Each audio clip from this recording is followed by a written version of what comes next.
There is no question that having Amal in my life changed everything for me. We're very happy. She's an amazing human being. He spent decades swearing he would never get married again. He told every interviewer. He told his friends. He told the world. And then Amal Clooney walked in.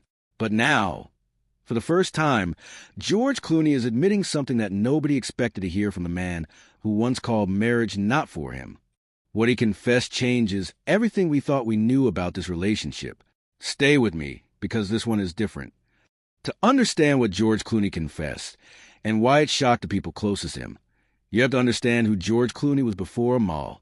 For over 15 years, George was Hollywood's most famous confirmed bachelor. After his first marriage to actress Talia Balsam ended in 1993, he looked cameras dead in the eye and said he was done.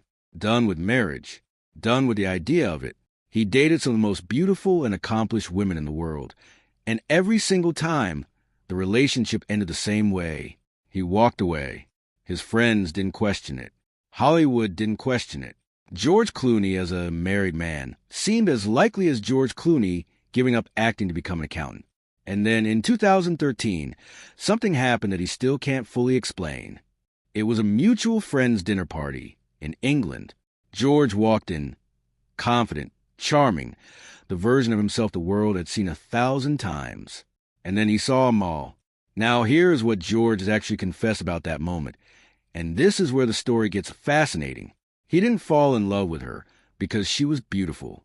He didn't fall in love because she was impressive.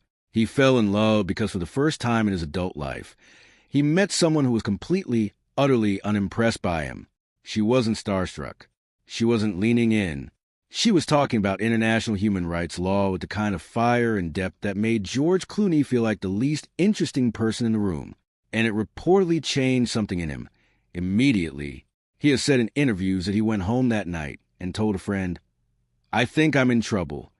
Not excited, not thrilled. Trouble. Because George Clooney, the man who had controlled every relationship, who had always been the one who cared less, who had always been the one who walked away, had just met someone he didn't want to walk away from, and he didn't know what to do with that. The engagement story that the public got was polished and perfect. He proposed in his home in Los Angeles. She said yes. The world celebrated. But what George quietly admitted, in quieter moments, in conversations that slipped past the PR machine, is that the path to that proposal was not smooth.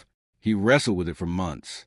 Not because he didn't love Amal, but because the man who had built his entire identity around being unattached was terrified of what saying yes to marriage meant about who he was.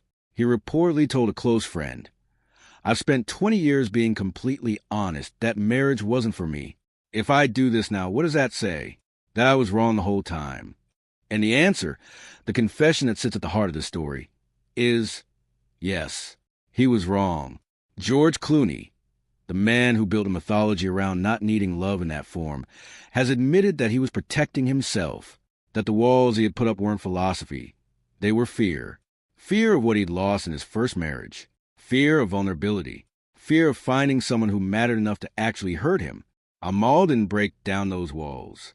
She simply made him realize the walls were there. Now we get to the confession. That has people talking. George Clooney, in multiple candid moments over the last several years, has said something that almost no male celebrity of his stature says out loud. He said, "She made me a better man. Not a different man. A better version of the one I always wanted to be, but didn't know how to be." That might sound simple, ordinary even, but consider who is saying it. This is the same man who spent decades projecting invulnerability, who smiled through every interview about being alone, who made the bachelor lifestyle look aspirational. For George Clooney to sit across in the world and say, "I needed her to become who I was supposed to be," that is not a small admission. And then he went further. He admitted that the early days of their marriage scared him. Not because of Amal, not because of their relationship, but because he didn't know how to let himself be truly known by another person. He had been George Clooney for so long, the movie star, the political activist, the Hollywood legend, that he'd almost forgotten how to just be George, a man with doubts, a man with insecurities, a man who sometimes felt lost. He said Amal saw through all of it. And instead of being disappointed, she loved that person more. And then came the twins, Ella and Alexander, born in June 2017. George has spoken about fatherhood in a way that feels almost raw, like a man who genuinely didn't see it coming emotionally. He has confessed that becoming a father at 56 years old was the single most disorienting and wonderful thing that has ever happened to him.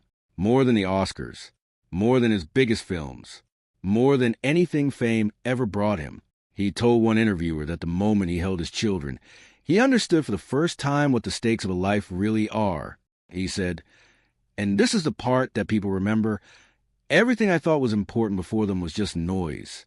They are the signal." Now, let that land for a second. George Clooney, who spent decades at the absolute pinnacle of Hollywood, who hobnobbed with presidents and directors and cultural icons, saying that his children made everything else feel like noise.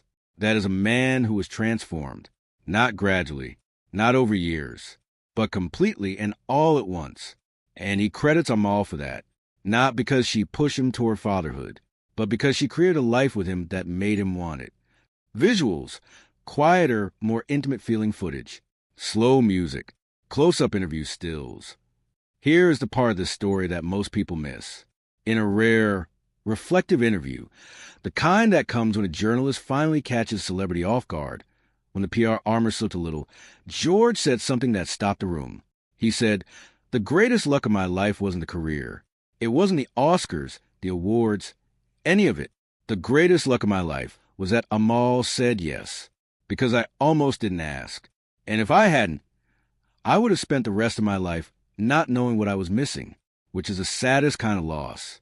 The loss you never even know you have." Read that again. A man who had everything the world offers, money, fame, talent, respect, freedom, saying that his greatest fear is a version of his life where he talked himself out of loving her. That is a confession, not a scandal, not a controversy, something more rare and more powerful than either. A man who finally told the truth about what matters. George Clooney is not the confirmed bachelor anymore. He is not the untouchable movie star. He is a husband and a father who almost let fear rob him of the only things he now says were real. And he knows it, and he talks about it, and that, more than any headline, is the story worth telling. George and Amal Clooney have now been married for over a decade. They split their time between their homes in Italy, England, and Los Angeles. Amal continues her work as an international human rights lawyer. George continues to act, produce, and speak on causes he believes in. But the version of George Clooney that exists today, the one who talks about his wife with that particular kind of quiet awe, the one who tears up talking about his kids, that man is the realest version of him that the public has ever seen. And it only exists because he took the risk. If this story made you think about something in your own life, about the walls you might be keeping up, about the risks you might be talking yourself out of, then maybe that's the real reason this video found you today. Drop a comment below. What part of George's story hit you the most? Subscribe for more stories like this, ones that go deeper than the headlines. And share this with someone who needs to hear it today.